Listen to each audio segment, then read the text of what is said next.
What is up, you guys? New School Canes are back with another episode. As always, we got the wholesome one and Paul on both sides and Anton here in the midst of this just awesome show.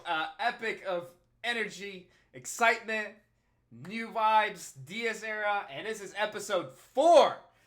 So we are ready to get into it. We got some stuff to catch up on. We got recruiting news coming up around. We got fall is coming up sooner than you can think about. I mean, time is flying. It's been crazy.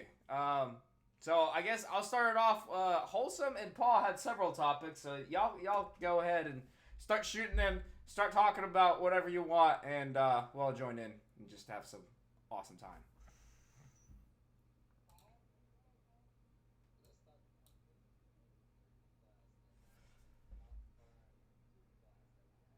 Oh man.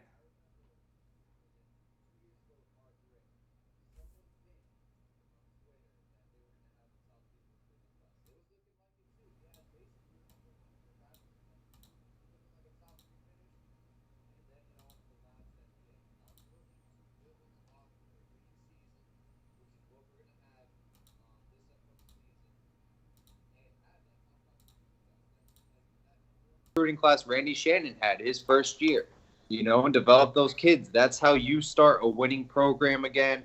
And I think it starts with Manny Diaz. Coach Diaz's first year, the momentum's there. Let's build off of it. Let's win 11 games. It's an easy schedule.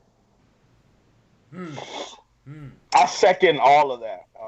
Most definitely understanding the biggest thing at the University of Miami is that you have to have a players coach and you have to have those players put their life on the line for that coach.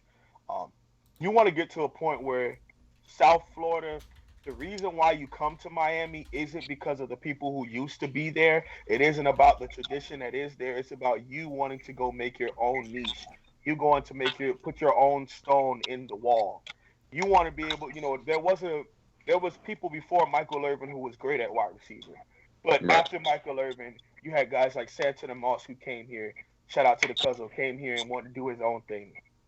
Guys like Philip Dorsett, guys like Stacy Coley, guys like Amon Richards, and now Jeff Thomas. We were able to talk about a guy in each decade, like a guy or two in each decade that has stood up. Well, it was because they're from here and they wanted to put on for Miami. You know, if you're from South Florida, why go to Tuscaloosa? You know, and ball for Tuscaloosa when you could do the same thing. Shout out to Nesta Silvera. Hashtag make the crib great again. I don't get how that's even like a hard argument, but Yeah. we got to win and the kids will come. Yep, definitely. You got, and you see it because you look at Clemson's blueprint and where we got. I mean, I'd say what 6 years ago, nobody's talking about them. That's what they weren't picking up 5 stars and they're denying 5 stars. They're so stacked. Denying, yeah. Told the defensive end, we have no room for you. That's Are you crazy? a 5 star. This isn't a 3 or 4 star. A top guy. Mhm. That Mhm. and what did they do? And I saw it on Twitter. They're saying to be the man, you gotta beat the man, and that's all they did. Woo! Yeah, that's all they did. They beat the man. They beat Alabama multiple occasions, year after year in contention. And guess what they have? They have a recruiting class up along the level of Bama, if not better now. Yep. And that's What's up, Mr. HD? How you doing, boss? it- Good to have you in the chat, man. Yes, sir. Definitely. We're definitely going to be engaging in the chat. I know y'all both have the chat open. I have the window open, so Yep. definitely talking about. So here we go. What do we think going on? I love that question. All right, Oh, man. Paul, hit it away. Paul, take off. So basically, I did read something like kind of yesterday that said, hey, there's some rumors going around. It started off with the whole Brian Edwards thing that, hey, there might be some like troubling news. Some things might go down at the University of Florida where a couple players might get suspended. It was over a girl. I don't know the specific details. Then there was an accusation of rape, I believe. And Chris Steele, who was the top recruit of the University of Florida last recruiting class, said, heck, guys, I'm out of here. I want nothing to do with the University of Florida. That's a huge blow to the program because they were really counting on him to be a great player and go 3-0 at Florida. So we'll see what happens. I don't know if Miami will, grab at him. I don't know if he's a take or if he'll try to go back home and play for a University of Southern California or, Washington or an Oregon, or what other school there is that's interested in him. So we'll see what happens. But, yeah, Florida, not a great way to start the offseason, especially when you have guys you depend on going into fall camp. So it's a little shit show. Yeah. And fill everyone in because I'm sure there's people in the chat that don't know the full story. I know the quarterback, was he a third-string quarterback that was involved mainly? Jalen Jones. His buddy. How many guys is involved total? I saw like 3 names. 3 names, or is there more? Choo-choo. Wilson, do you know the exact amount? I'm not sure. As of right now, it's only been 3 names added to the issue. And it's one of those crazy things where it still kind of started writing on the wall and was like, hey, I want a new roommate. This guy's on some other stuff. I want a new roommate. And they didn't want to give him a new roommate. And he's kind of like, yo, I'm not, like, I came here to be a part of football. Like, I'm focused on Where's that family environment that everyone keeps talking about, these new recruits? Yeah, I just felt part of a family. And then a guy says, I need a new roommate with this toxic, Well, money makes you feel like you're part of a family. Yeah, and that's it. Quote of the day. I love that. Money makes you feel like you're part of a family. That's great. Yeah. Hashtag Bag Squad. Like, hey, by the way, Brian Edwards was committed to Miami for the longest time and bounced week before signing day. Yeah, that was tough, man. Him and C.J. Henderson, that was some tough stuff. I can't lie. Randy Russell.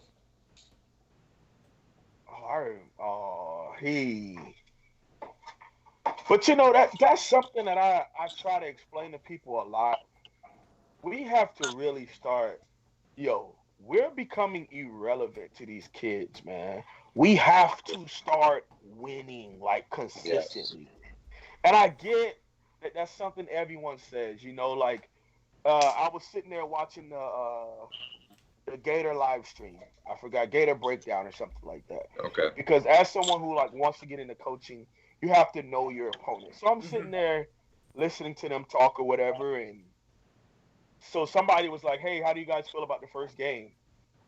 The guy literally said he's more worried about the FCS school that they have to play than Miami.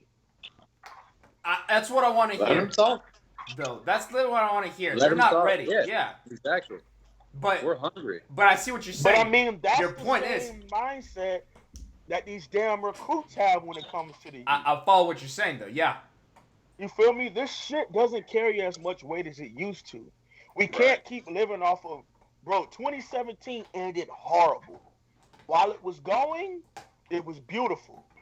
It was amazing to see how it was to be 10-0, really like 15-0 from like the last 5 games through the 10-win season. True, yeah. And like winning on national TV. But I have when was the last time we won a nationally televised ABC game besides Notre Dame and BT? I'll wait. Yeah. And I will tell you, interesting thought. Here's y'all's opinion. I was sitting and I was thinking there. Let's say that 2017 went our way. That we either didn't lose to Pittsburgh or we beat Wisconsin. All right, one of the two happened. So if that scenario, I played it out and I said, we might have been in the playoff, and probably if we didn't lose to Pittsburgh, even with the loss to Clemson, probably still would have gotten the 4th spot. It would have been a good argument. Let's just put it that way. But let's say that it didn't happen, and we beat Wisconsin. We'd be on a high note, whatever. And then Rick has this mediocre 7-6 unacceptable season. But he's got that Orange Bowl win on his trophy stand. A little different. Mm-hmm. I think Rick stays. I think if we won either one of those 2 games in 17, he might have stayed for at least one more year. Yeah. Which means Oh, yeah, Diaz absolutely. would not be a candidate. He'd be signing the dotted line for sure, and in his year 2 at Temple, if it was 4 or whatever he signed. I'm Absolutely. almost glad that 17 season ended the way it did, standing here today now with Diaz as a head coach.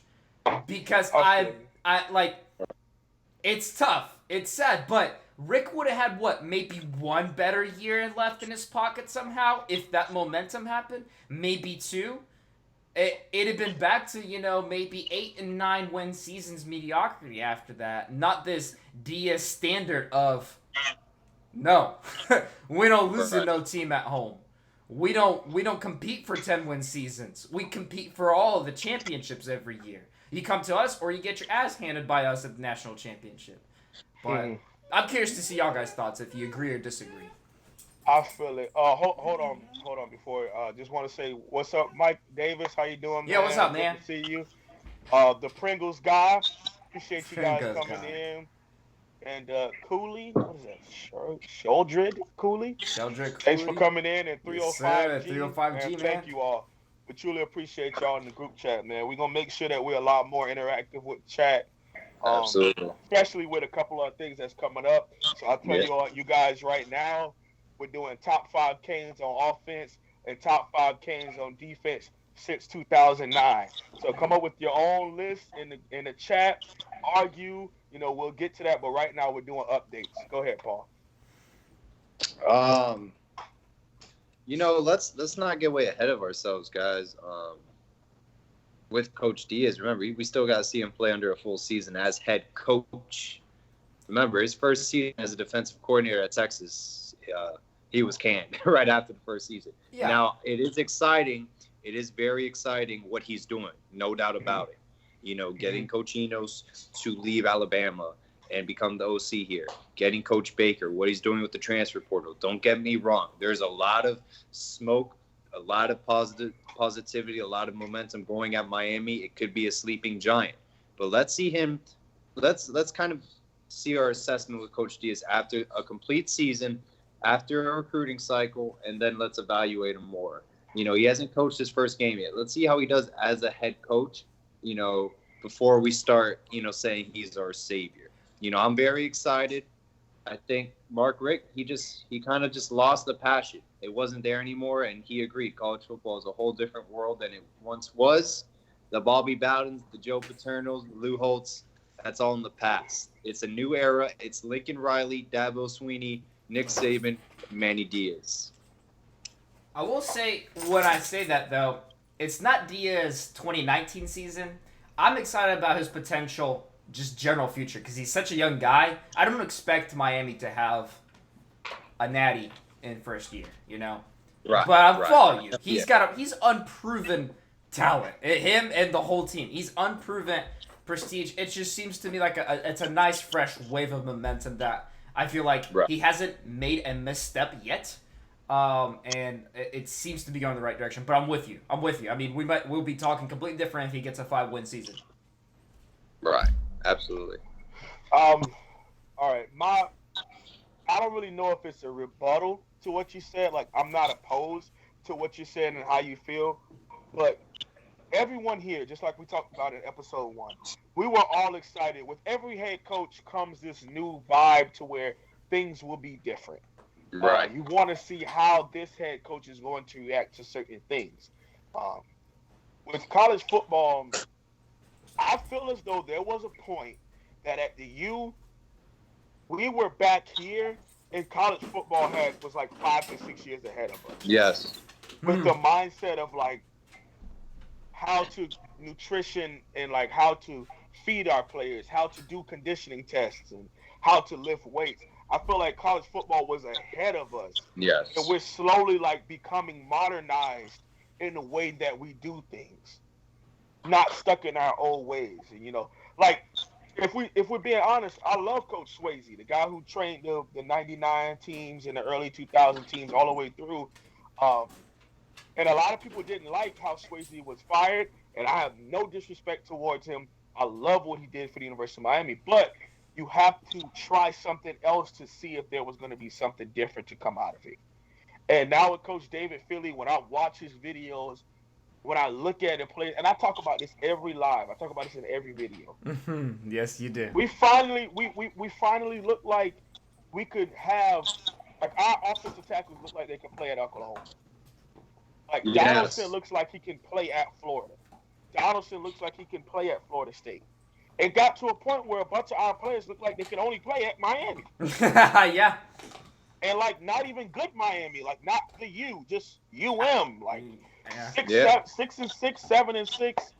The ones that get beaten by USF and Duke and Virginia. Name your team that's unacceptable.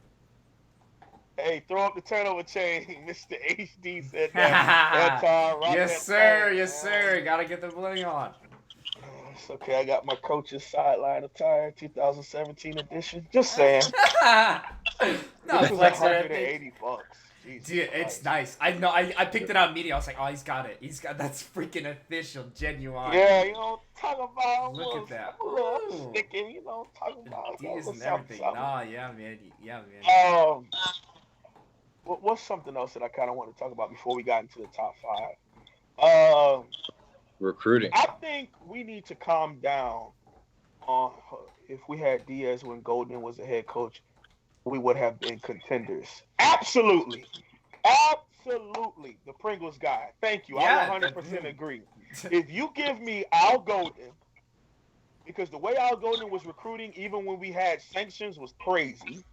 Mm-hmm. James Coley on offense and Manny Diaz on defense. Good God Almighty. Oh Yo, my gosh. Mr. Pringles guy, the Pringles guy, you hit that right on the head, boss. Absolutely. Oh my gosh. I would. I still love Coley. And Coley OC was my favorite. And just seeing him. Oh my gosh. Diaz on the other side. Opalaka, 7-4, what it do? Red Holmes, what's good, boss? How y'all doing? Glad to see y'all. Glad to see y'all in the chat, man. Sorry, Anton. I didn't mean to speak. No, you good. You good. Sorry. All right, if Paul, you got something to say, go throw it up. I see you talking in the chat. Go ahead, Chad. Tell me how it is. Manny Diaz and Al Golden. The thing about Al Golden, guys, you got to remember, this guy said no to Amari Cooper. He gave Lamar Jackson a late offer. Mm-hmm. He was good at offering 3-star kids from the Northeast, like David Njoku, for example, and developing them. He was good at getting the under recruit, spotting out that talent that wasn't really highly labeled in the recruiting world and developing them. Like guys like Elder, for example. He was good at using those guys, you know? Right. And James Coley, guys, remember, he did offer Malik Rozier, you know, and that didn't pan out well. He did offer Jack Allison. Jack Allison is not doing that well at West Virginia. Okay. That's, you know, I mean, like he did a fair job with Brad Kaya, but, you know, let's not, you know, as an offensive coordinator, great, you know, but recruiting quarterbacks and bringing them in, I don't see it as a home run with James Coley as a quarterback recruiter. Now, he did land Carson Beck, so it has changed. He's been in college football for quite a little while now. He's gotten some experience, so maybe he's changed as a recruiter and a coach. He's learned some things at Georgia, you know, but at his time in Miami, James Coley didn't really hit a home run at the quarterback position. Now, as play calling, he was all right. He wasn't bad. He was pretty good. Now, I would have to say that Brad Kaya for the University of Miami over the last decade has to be a home run. Brad Kaya was better than Stephen Morris, and Brad Kaya was better than Jacory Harris. Now, was he put in a better position to be better? That is where we have the conversation.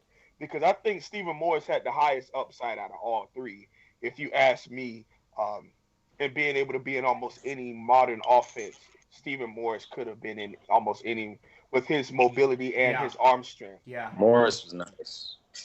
I like Morris a lot, especially he's got he had a dog in him. And that's the thing, you know, Paul, I do give you a lot of credit about Brad Kaya. You know, he was a sitting duck. And you can't have a sitting lame duck quarterback with an average offensive line. It doesn't go hand in hand. I also think that the issue with James Coley, I don't know if any guys have gone back and seen this, but remember when we had the Canes All Access on YouTube? Yeah. Okay. Paul's frozen, so I don't know Can you guys still hear Oh, me? you good? We good? We good? Okay, all right. I can hear you that well, but it's all good. Okay. Do you remember when we had Canes All Access? Go back Right. and watch. There was a safeties video where they were talking about whether they want to offer a safety. James Coley literally said in the video, he's like, yeah, this guy might not be the fastest person in the world. He might be good at playing safety, but I know as an offensive coordinator what I would do to him, and I would embarrass him. None of the defensive coaches took what he had to say as quality. They were just like, oh, okay, whatever. And come to find out, they were talking about Jamal Carter. Now, Ooh. let's all really sit and think about Jamal Carter's career here at the University of Miami. A great program guy, a hard hitter, a special teams beast, but in coverage was a big issue and was a liability in coverage. You know, maybe at any he would have been a good striker now, you know, at Oh yeah. 5. Oh.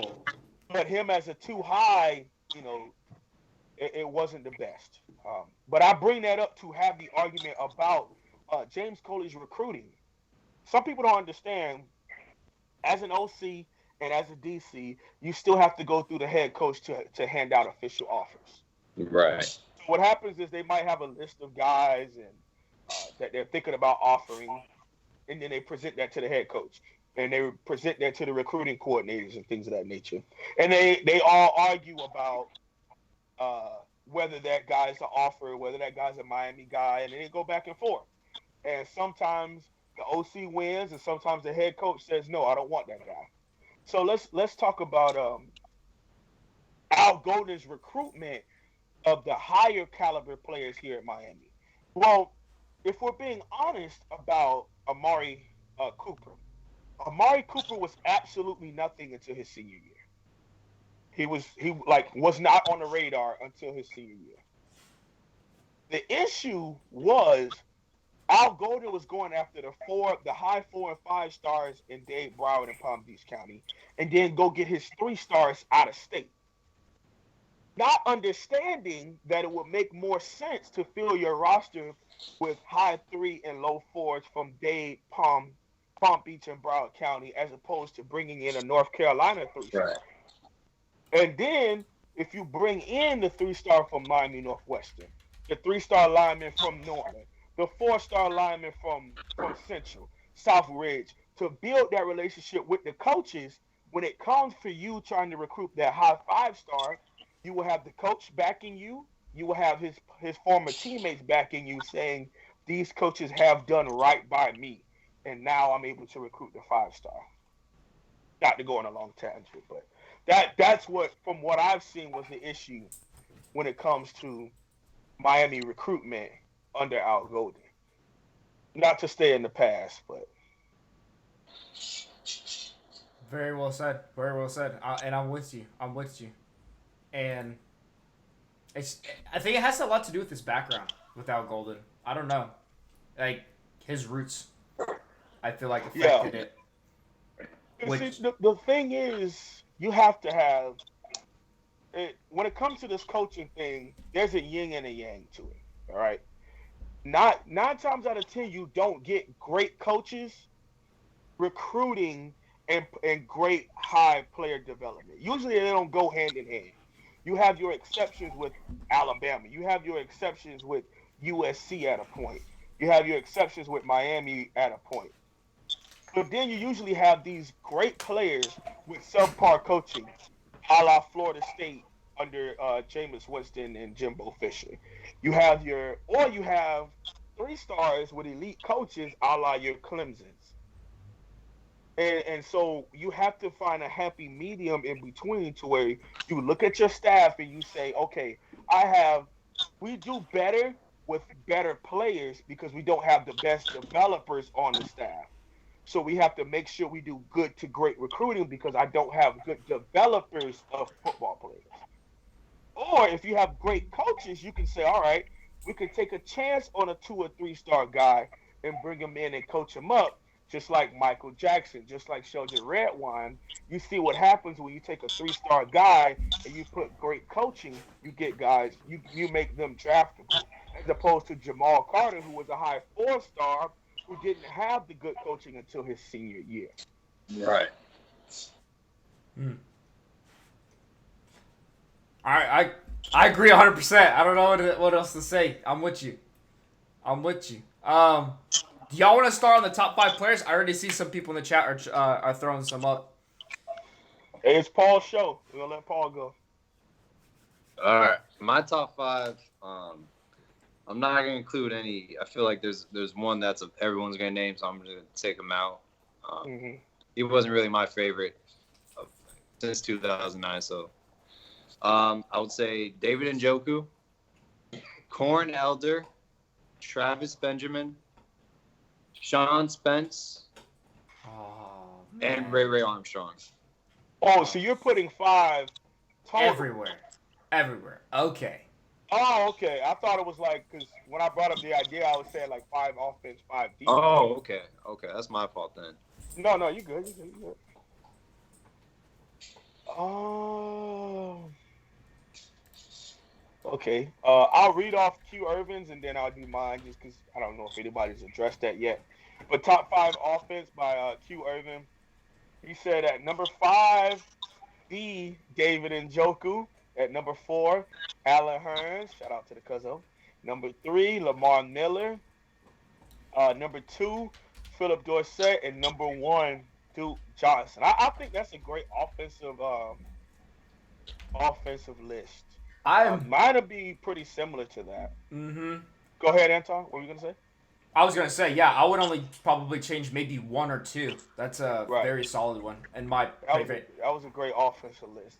I'm gonna give a little love to the big boys. So I'm gonna say at my number 5, I'm gonna say Eric Flowers, man. One of the best Miami Hurricanes offensive linemen as far as like at the U. Top 10 pick.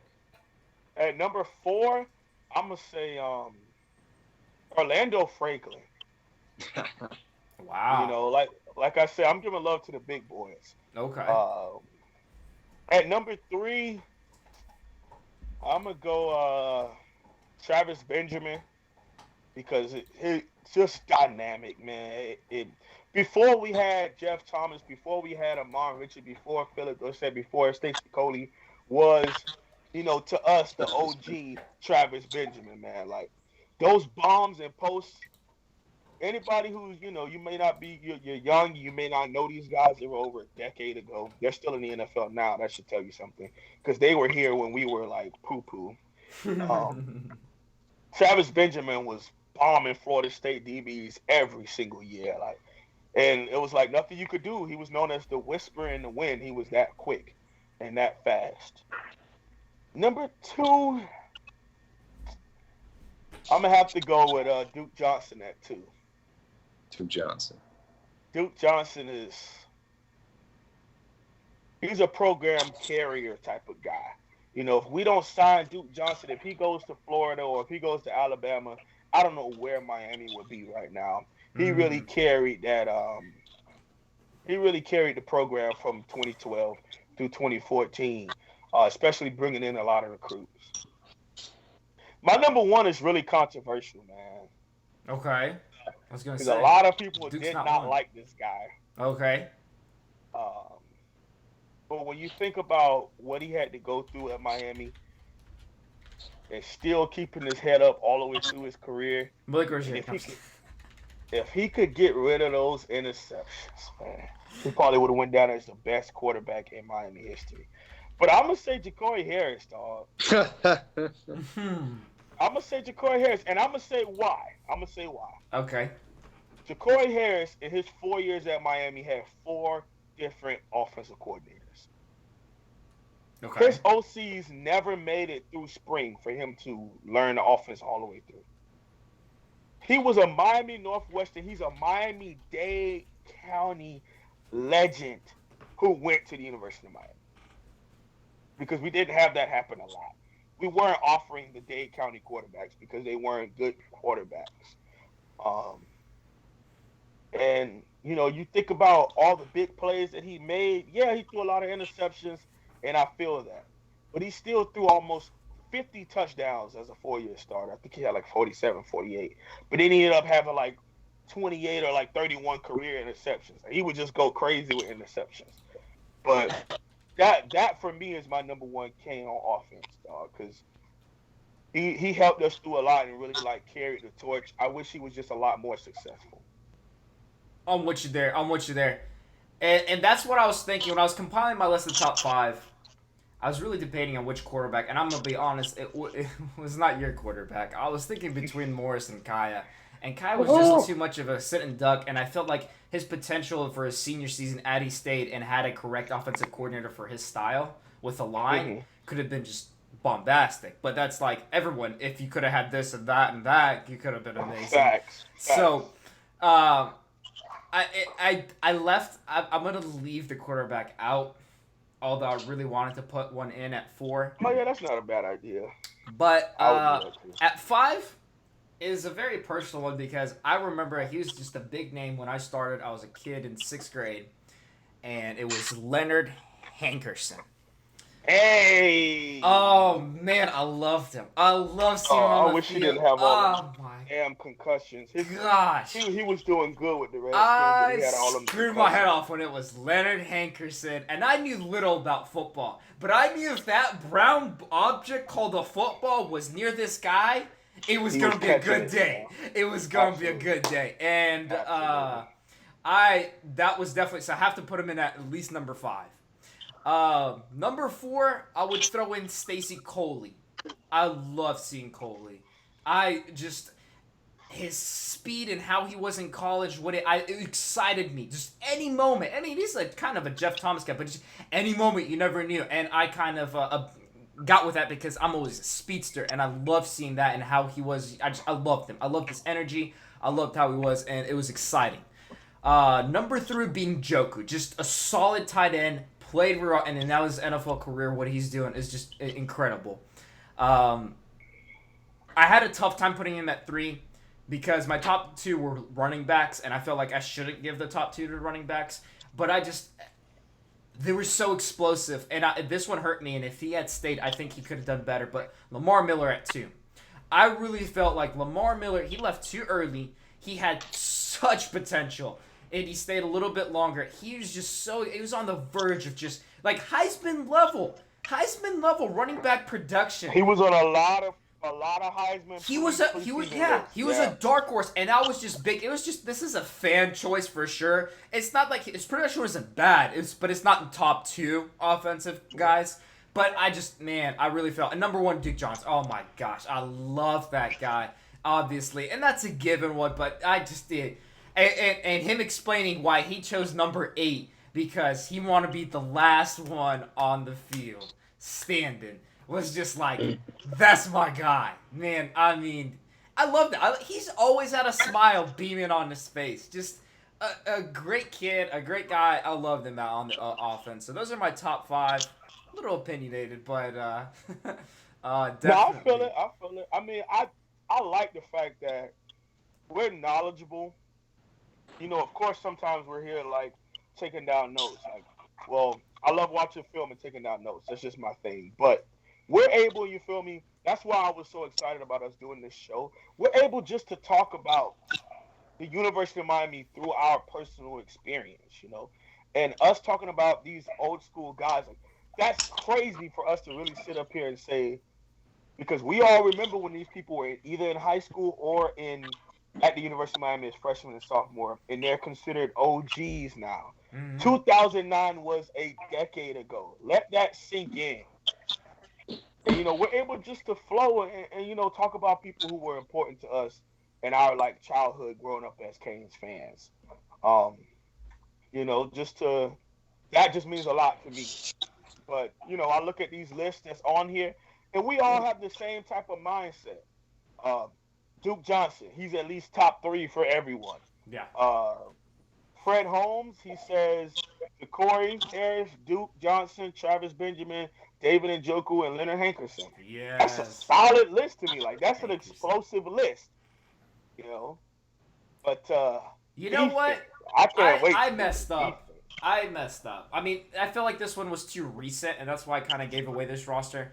But man, I love Braxton Berrios, and I was hoping we'd use him so much sooner. Like, oh my gosh, he was great, and I expected his senior season, but he was there on the field and could have done it before. He was just never targeted. Like, he never put in the position to be to his full potential, and it wasn't so much his fault. There's a whole bunch of other guys there too.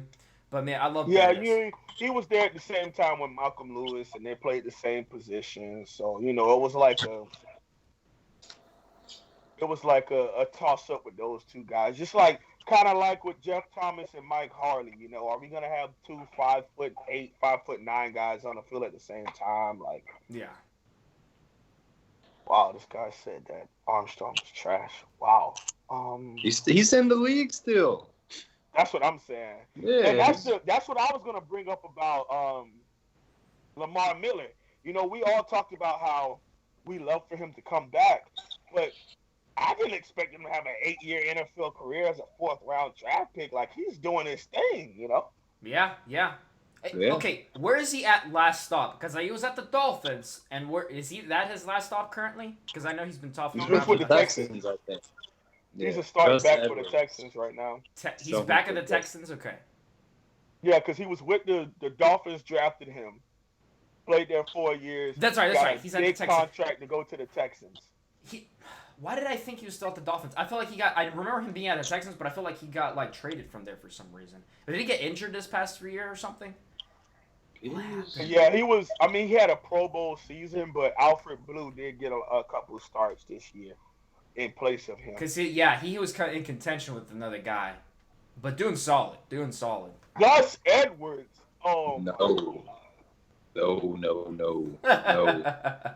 Oh God! Don't get me riled up. I'm trying to have a nice day today. Don't get me riled up. Start flipping and cussing. I don't want to do that. No sir. Oh, Pringles guy, that was your thing. You're trying to get me riled up. Yeah. Okay. I've been told the show goes to a different level when I start going crazy. So. Hold up. Tommy Streeter. I like that. Oh man. Tommy Streeter. I mean, he had one good year, but regardless, it was good. He was the cousin, right? Streeter was the cousin of Harris. Yeah. Mm-hmm. Yeah. That was interesting. You had Streeter. I think it's Darius Johnson, something like that. Darius Johnson. And Ja'Cory, all three of them played at the West together, and then Marcus Thurston. Oh man, we haven't even gotten the defense. Chill out. Oh yeah. Well, hey, y'all want to start that off and start hitting on it? Let's do it if y'all ready. Woo! I like it. I start shaking, man. Oh my God, that defense, that old school. I could not wait for the 4-3 to come back to Miami, man, because the days of I might give a couple names away, but the days of like Colin McCarthy standing next to Sean Spence, busting heads in a 4-3. I couldn't wait for that. So, since Paul, you went first with offense. Anton, you want me to go first with defense? Go for it. You want to take off? Go for it. At number 5, defensive play. I'm gonna have to go with I'm gonna have to say Gerald Willis, man. I know he's kind of low on the list, but these other guys are true OGs. And if you know me, like, I respect the OGs a little more. At number 4, I'm going to have to say Colin McCarthy, dog. Colin McCarthy was a beast. Yeah. He was good. You talk about a guy who literally was the embodiment of Kuechly, a hitter, a coverage, a leader. I mean, he was like 25 when he finally left Miami, but Jesus Christ, was he good. At number 3, I'm going to have to say, I'm going to give a little love to the small guys. I'm going to say Brandon Harris. Brandon Harris was one of the best corners, if not the best corner, in about 10, 15 years to come out to you. Talk about a young man that has a dog mentality, a high football IQ, just to take your number one guy, lock him down, and catch interceptions. You got to talk about Brandon Harris. At number 2, as far as defensive end edge rush, a guy that could take over a game was 57, Allen Bailey, dog.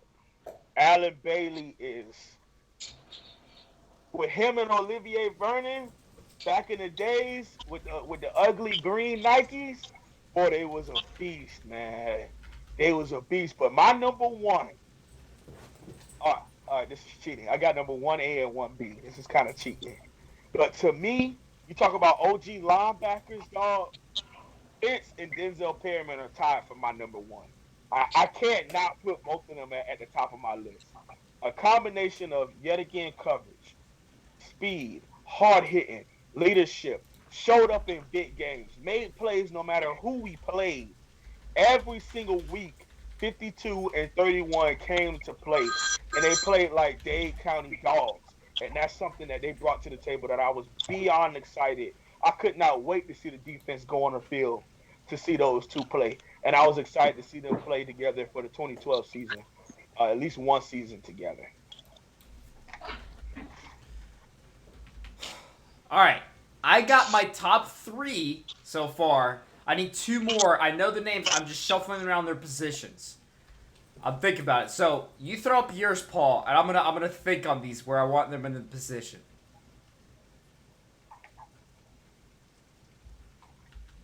He's frozen. Paul's out here writing and stuff. Paul, you all right, folks? Can you hear us? All right, there we go. All right, you back. You back. You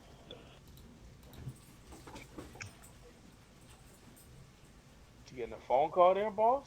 He might have. Can you hear me? Yeah, but you're a little Yeah, frozen you're back now. Yeah. Ah, shoot. Let's see. Okay, give me a second. All right. All right. right. Yeah, your camera was facing the other way around. Man. How about now? Cool. All right. You're smooth. You're smooth. Tell all your girls, give you a couple minutes, man. Jeez. Hey. Well, I couldn't hear you guys because I broke off. What were you guys asking? I said I got my couple of names, but I'm trying to sort them. I need to get the exact position for 2 more guys. So I was gonna get you next shot at the defensive guys. Top 5. Top 5. As a Miami Hurricane, I got Corn Elder. Yes, I'm surprised. He's on my list. I thought y'all wouldn't have him. I had him at 5. Yeah. Corn Elder, Sean Spence, because he brought it every game. At 4? Oh, okay. Oh, man. At 3, Ray Armstrong. 2, this is a name nobody has mentioned yet, Denzel Perryman. I said Denzel Perryman. He was frozen. I didn't hear you. Oh, okay. You know, And at 1, he's my favorite. and number 1 is a teaser. Eddie Johnson.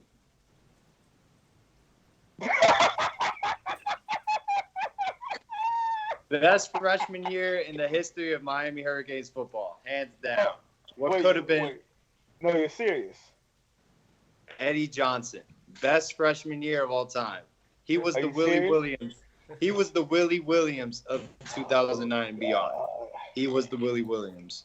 You know, when you finally give a man a chance to prove whether he's a fool, sometimes they actually do. Woo! Okay. Eddie Johnson. I know. There's people that would have him number 1. I know. Are we talking about 44 Eddie Johnson from the 2012 season? Yes. As the number 1 defensive player in the last decade. Okay, last decade. All right, I was teasing. Last decade, number 1 defensive player. My number 1 defensive player will be. I'm not gonna lie. It's got to be Gerald Willis, if we're being real. At 1. Look at the numbers he's put up. Look, I mean, let's be real. In a realistic standpoint, look at the whole since 2009. He is second team All-American. Denzel Perryman was first team All-American. Sean Spence was a 3-time second team All-American. Saying. The only reason he didn't get it is because the rest of his team was not producing numbers that they should have. True. Like if Miami was not 7-6, oh come on, like Willis would be there. I feel I like. mean, if we're being honest, uh, if we were able to have that 10-3 season with Gerald Willis, there's no way he doesn't drop out of the top 50 picks. Because supposedly that had a lot to do with it too, was how bad Miami was this year. All right. But I I mean, we're not going to get into that again. That was last week. I think I got my guys. I think I got my guys in the order that I want them. 5 is Elder, which I give away, and I mean, if you don't remember, have a memorable moment from Miami, go up a Corn Elder highlight, and you'll find it. That was insane. And I thought he was going to fall. I thought he was going to, like, pull his muscle or something. That last step, he walked gingerly. But nah. He crossed it, made it. It was an emotional week for us against the Duke team. And then we fired Golden. And then the team was dealing with a loss, family relative died and all that. And so it was an interesting game. So, I had to put him at 5. 4, we talked about, but I'll throw him there. Willis. I'll put him at 4. If he had played more years, I would have had him more than 4. But 3 would be Chicolo. I thought Chicolo, man. Oh. He could have. He was. Y'all don't like Chicolo? I don't like Chicolo at all. I felt like the scheme is what screwed him over. I know. Right? Don't like Chicolo. Unbelievable. Not Chicolo. Yo, I hate Mark D'Onofrio because Chicolo was the original Joey Bosa, dog. I just want y'all to know that. Yeah. I just... Because I'm with you, Anton, but it's just like... It had to do with both the legacy and the fact that, like, I felt for the guy. Like, you knew. Yeah, me too. And what Me they too. did with Me his too. body was just stupid. And I was like, Yeah. So this is for him at 3. I feel like. Because my brother, he doesn't hate Chicolo, but he hated the fact that Chicolo was a 5-star and didn't make plays. Right. And my argument to him was like, yo, he literally gained like 50 pounds, dog. 50, 60 pounds. They wanted him to be 300 plus. That's stupid. So it's like, I feel for him too because, dog, when he committed to us, he was literally the Under Armour All-American with the number 1 overall pick, Jadeveon Clowney. They were tied for MVP. They both had 4 sacks in the Under Armour All-American game. One was underutilized and misused, and the other went first round. And it's crazy because literally like 5 seasons later, he's still in the NFL with the Steelers. Yeah. But I'm sorry to take off your list. I apologize. You good. Second would be Perriman. Perriman would be my second. Just the solid guy. Loved him, and what he's doing in the NFL speaks volumes of you. Just Perriman at 2. And 1 would be because I think this is one of the first years of Sean Spence when I started watching. Sean Spence at 1. He just excited me. Again, when I was watching, I didn't know all about defense, coverages, how the whole thing worked. But I knew. If that guy's on the field and that brown piece of ball is near him, you're going to have some fun watching him. And I loved him. He is an exciting, great, solid player, and I had to put him at 1.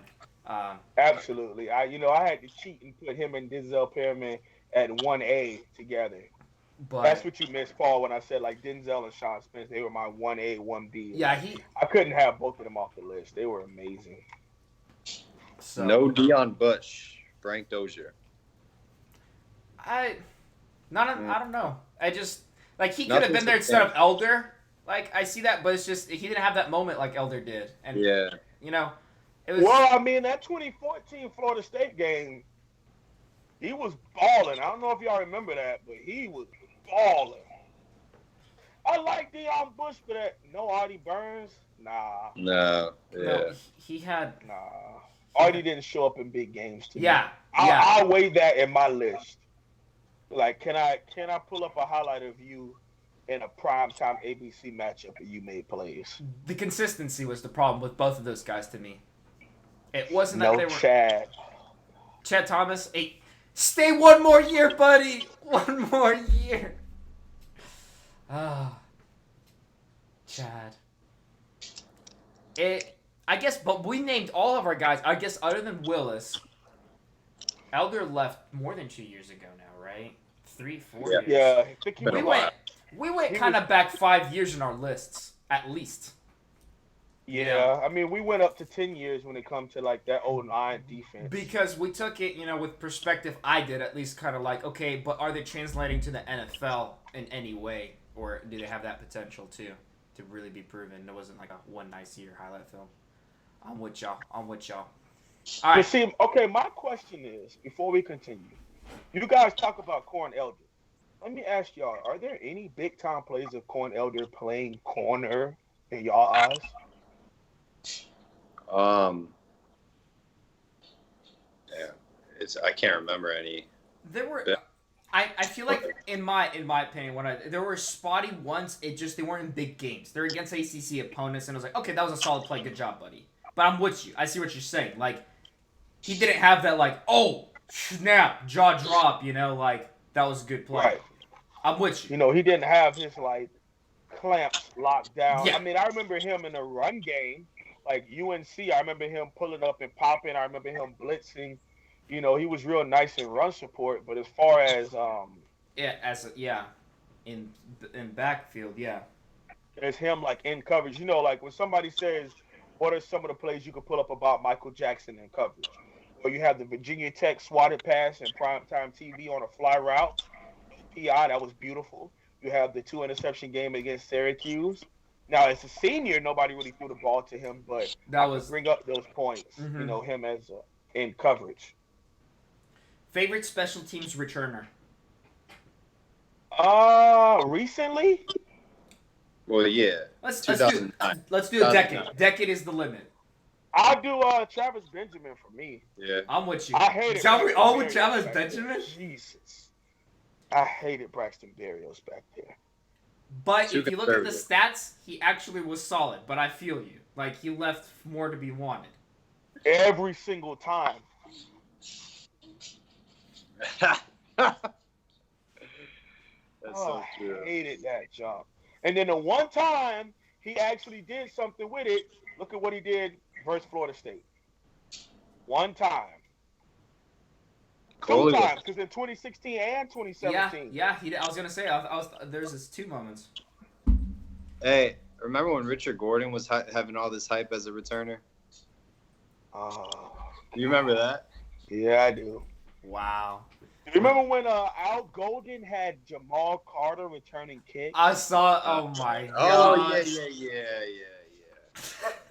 Those were dark And times. you know, that's no disrespect to J Rock because he was an athlete at South Ridge, but Those you were got some guys dark like times. Duke Johnson, Stacey Coley, Philip Dorsett on your roster, and then you I know. put Yeah, You that's put what a I strong was. safety I was, return I was punt, screaming return. my head off. I was like, Coley and Dorsett with smoke. Come on. I think it was he wanted to keep him like healthy. I don't know. Like his offense would have been taking serious hits if they. We're the only ones that didn't always put our players on special teams and allow them to do punt and kick return to add that to their NFL list.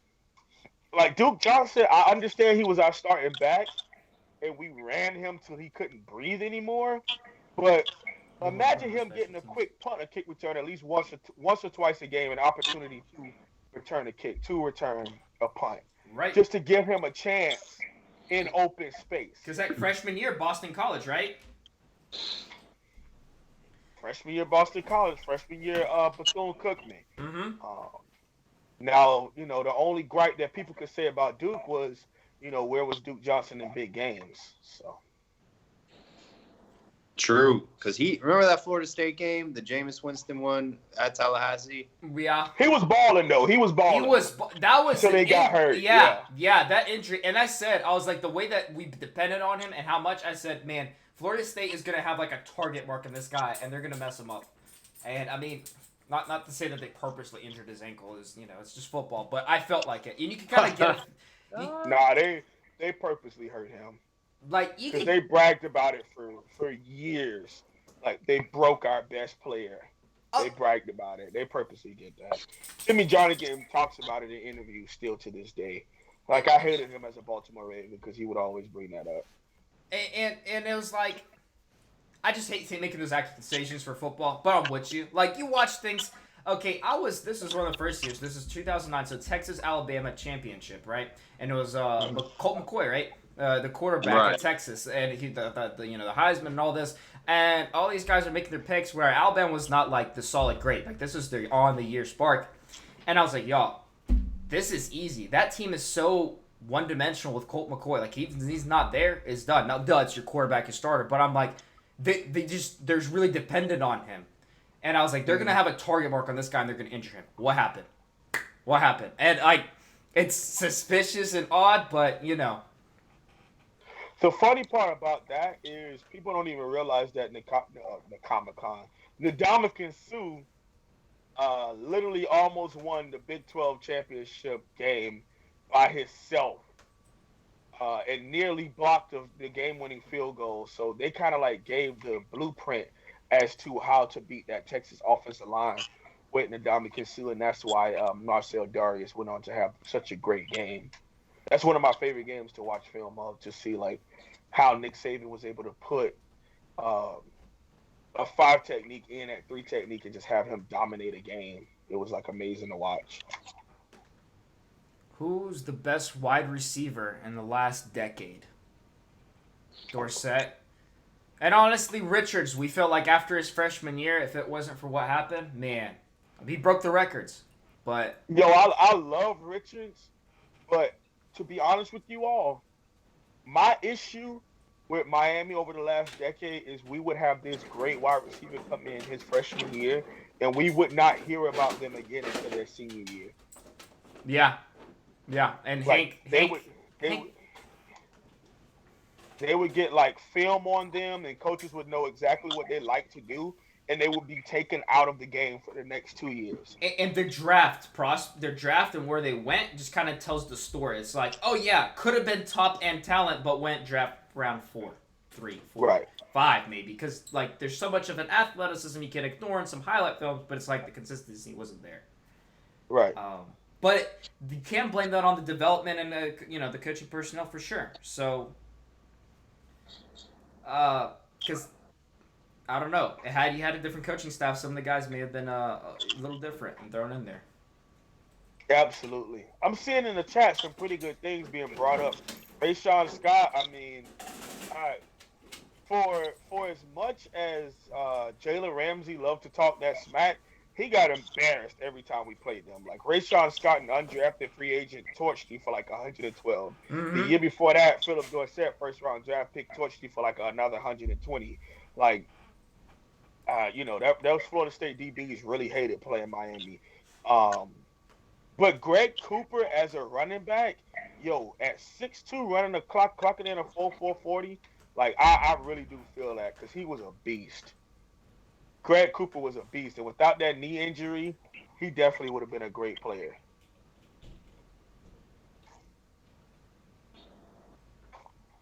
What was your funniest moment, like observing or watching any coach in just like something they did in the past 5 years? Like you're just like, oh my gosh, he did not. Just that's entertaining. That's savage. Any coach in the past 5 years just did like a memorable moment. Not that you love the coach, but you're just like, dang. That's a good question. Y'all got any? I got 2. All right, Number shoot them one, off. I would have to say the NASCAR package with Manny Diaz, and there's a gif of him doing it, and he just has his hands up like this. Like that, I find that hilarious. And then like people use it for like boob jokes or whatever. And it's like, when kids are like getting picked up by their favorite auntie, and then like that is kind of hilarious to me. The second one would have to be 4th and 12 against Notre Dame. The one time I ever seen Mark Richt have any heart ever, and he threw a fade route to Cager, 4th and 12, and bombed their corner to keep the game going. I was like, whoa, we actually went for that. Yeah. And it worked. Yeah. Because 4th and 12 and it don't work, it don't look good. Malik Rozier put it up perfect. And that just kind of settled the game. Yeah. I mean, it was done, but that really took it to a whole nother level. Those would be my 2, like, WTF/funny moments. Okay. I'll get y'all too. And they're not great, I guess. They're hilarious. They're just entertaining to me. One would be, it's definitely lower, but just the fact that Al Golden, before the season started and we got banners of fire Al Golden above the stadium, not good, not great, but I just had to sit there and kind of laugh like, wow. Like, are you kidding me? It's not even game one. Imagine you're at your job and already people are like calling a VAR. You didn't have a chance. Like, what? But then I was looking at the guy and he's sitting there with this tie and white shirt and I'm like, I mean, it is Miami and you're dressed like that. What did you expect? Like, Facts. our pastors at church don't dress like that. So I'm kind of entertained. I see what's going on there. But it'd be more of the personality. All right, so Rick, he got fired up most times, but he was pretty like a solid, like good character guy. I'm trying to remember which game it was because I remember it was a rivalry game. Rick went so lividly off on the ref. He wouldn't stop. Yes, 2017 he Wisconsin. would not stop. The guy behind him kept yanking him. He was about to throw a haymaker on this ref. Like he would. Because Trent Harris literally got tackled all the time. It basically, and they would not call. It was a blow up of the whole season because that whole season you can watch any freaking game and Trent Harris or any insert lineman was being held the whole dang time, and they'd be calling holding on us instead. Like you're just like, what money was paid to these refs? Because that makes no sense at all. But like it was a natural reaction, but it was just funnier to me because it's Rick. It's Pastor Rick about to freaking go ham. Like I don't remember seeing even like Golden got mad, but he not that angry at any coach at all. And it's crazy because Miami literally led college football in TFLs and had 4 holding penalties called against them the entire season. Yeah, I think there was a stat done on the holding penalties amount, and it was Miami #1. But and one ESPN cast caught on to that. They're like, yeah, you look at this, but like, what the heck? Like, we saw the film. But Paul, what about you? You got any? It's got to be James Coley passing the snow against Washington State. Oh, God. Running back pass. That was more like heartbreaking than funny, but yeah. Yeah, that. Honestly, I can't think of another one that happened on the field. But I'll tell you what. When Al Golden, before the season in fall camp, said that the staff has created money plays where it's a guaranteed first down or a huge gain, that was like the, like, oh my God moment. Kind of like, that was like, yeah, Darius right the now. Guy. And then every time it would be like 3rd and short and we'd like fail. Like, was that a money play? Like, it was that bad, man. I think it kind of showed Al Golden as a coach how kind of lost he was. Stay in your lane, buddy. Yeah. The money plays. Oh my gosh. I'll tell y'all though, if we start thinking like so long ago, just took the Diaz staff. Oh my gosh, they haven't even played one game, and the amount of content he has given us in this offseason. But I would have never. I mean. We're all YouTube video guys. We're creative and creators. We create content. Never in my wildest dreams would I have titled a video or thought of the new Miami brand mark. Ever. And then built on that like Diaz did. That's genius because we have been living in this thing for so long and he said, the new Miami. Like, genius. The turnover chain. I mean, like, this guy is just... And I know every coach does this, and sometimes they do, and sometimes they don't. Like, Rick was, like, passive and all that. But his introductory meeting as coach and how he talked was just like, if you're bored or you're having a bad day and you want to get some cold chills, look that up. Oh, my gosh. So, I'm with you on that. The one thing that I would say that kind of, like, caught me to a certain extent would have to be I still go back and watch the Al Golden introduction. Yeah, I was going to say, though, Al Golden had a good one, too. His press conference was, this program is built off history. And we will do that, and we will be a legacy. And then, like, your year 2, you get a big win against ranked Florida. Like, okay, all right, I'm with you. And then he was like the pillars. You know, he had a way of talking He did. that really made you want to buy in so bad, dog. And you know, it got to a point like once I realized because I was a lot younger, like high school days when he was there. But you know, you get older and hear about all the little ramblings and things that went on to make it not work. It makes you like kind of hate the guy. But at the same time, when I was younger, I was a huge Al Golden fan, like because his post game interviews, dog. When we in 2013 when we were winning, dog, when he beat Florida, and that lady walked up to him, and the very first thing he said was, "We just beat a very good football team." I understand you want to talk to me about my football team, but who we just beat was a very good football team.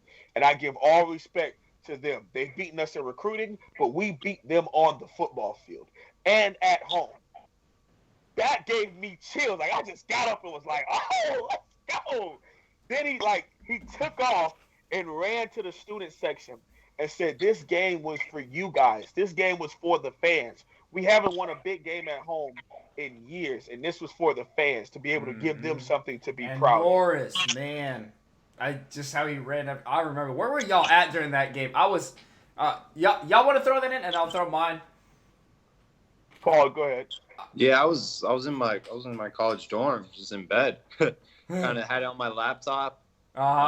It was one of those games where I was like, hey man, who knows? Let's try to. I remember that was it the touchdown pass to Dorsett kind of set the tone. I was like, hey, we're in it. We have a shot at this. Right. And then we kept getting turnovers. Tracy Howard picked 5 turnovers. Rayshawn Jenkins. Yeah, we were in Mark it. D'Onofrio defense got 5 turnovers over the Florida Gators. Yeah. Oh man. I feel the same thing happening this year. Yes. I got that vibe. I'm with you. I'm with you. Too. I feel like we'll score early and just kind of try to maintain that all the way through, and it might get close at the end, but I think we'll hold on. Like by no means do I feel a blowout, or by no means do I think we're just that much better than them. Like they've out recruited us. They are better than us at this point. They're year 2 in their system.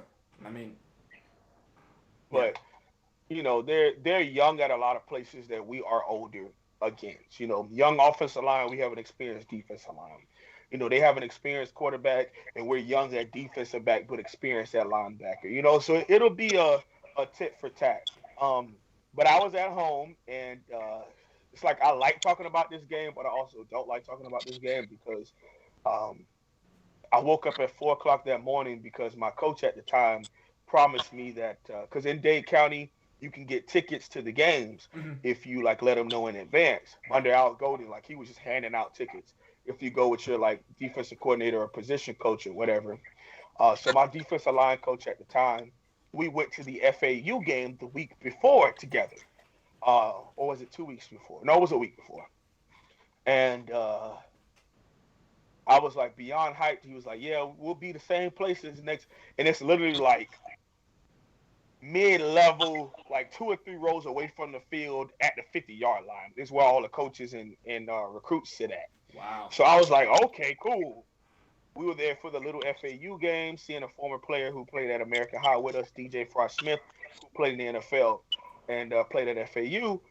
So I was like, all right, cool. I can't wait to come the next week for the Florida game. And this man, like, ignored me. Like, didn't answer the phone, didn't pick up the phone. He never apologized for it. He just kind of ignored me for the next couple of weeks when I tried to bring it up. Anyway, I was at my house watching the game. Not bitter. Hey, man, I got in trouble. My mom yelled at me. I didn't care. I still don't care because I was so hyped that we actually, you know, won that game. And that was amazing. I was a little scared there because, you know, Florida came back and scored in like 30 seconds, like a minute left after Duke scored. Oh, yeah. And I was like, oh, my God. This is so Miami yet again. Yeah. Mm-hmm. This is us doing something, you know, this is us Clemsoning in Miami. Like, it was, you know, it was our jam. But we held on. And that helped the program so much, too, because having all the Dade and Broward County guys be the reason why we were winning. You know, it wasn't the New Jersey kid scoring for Miami. It was Philip Dorsett from St. Thomas Aquinas. It was Tracy Howard from Miramar in Broward County. It was Duke Johnson from Miami Norland. You know, it was Eric Flowers from Miami Norland. It was Stephen Morris from Pace. Like, it was these South Florida guys making plays for Miami against a rival team in Miami. And it was just so big to see those guys in high school transition to Miami and still making plays. Yeah. That was huge. You know, and it was a couple of down seasons. It was a tough time when we needed that win. I was just like unsure about that game. I was like, man, I don't know. So obviously I was at my house. I remember I had to be quiet during the game, and I was like, are you kidding me? The reason I had to be quiet, I feel like it was a sibling was sleeping, and they were like really young, you know, little then, and my mom, like at the same time, and like you wake up mama, you gonna regret it. So I told Dad, I was like, Dad, I don't care if you're gonna like ground me forever. I don't care. This is Florida Gators. I'm gonna be screwing my butt off. He's like, okay, yeah, you do that. Like, good luck. So what I did, the way our house was set up, I went to the farthest corner we had a third floor, and it was like, basically the whole floor was just like one big floor. It was like this. No, it was a weird layout house. It was like, it had like half levels and stuff, so I don't know how to explain it. It wasn't a big house at all, and anything like that. This is the old house. So, and we had like little like guest beds in this far corner. It was an odd room, and I sat on those beds on my laptop watching this. And I had to scream. I had all this energy. So I was running forward and backwards without screaming across that giant room whenever something happened. Sat back down on the bed, and I would bang on it. I would just bang on it whenever we got those turnovers. I was just screaming my head off inside as much as I could. I still yelled one out. My dad came up. He was like, why are you screaming? I was like, Dad. And he was like, you can't believe it. Like, we're in this game. We just got this turnover. And like, third turnover. Dad, a third turnover. We're still in it. Like, I was going insane. I was going ballistic. So he comes upstairs at the end of the game. He's like, dude, how'd it go? I was like, well, I'm beaming. What do you think? He's like, yo, one. I was like, we did. He's like, that's awesome. That's great. And he's like, what was that noise? It sounded like gunshots were going off the whole time. I was like, Dad, I think I broke the bed. I punched it so hard when we got that big turnover. I did, like, followed the sucker down. I was like, Dad, when that shot, I was like, dang. He was like, okay, whoa. I'm glad for you, whatever. I remember that one so well. And I remember seeing Stephen Morris beam and smile run to the student section around. When they ran across that field, like I'll go this big chunky donkey. Yes, all the way down. You had Stephen Morris behind them. Oh, man. It was like great. He had on the Nike baseball cap fitted. Oh, man. I remember that, just his face, and I was like, I was young then, and I knew, like, I grew up with the Canes, the old school Canes, like, we did all this or whatever, and I was like, man, I guess this is what it is. This is starting. Here it is.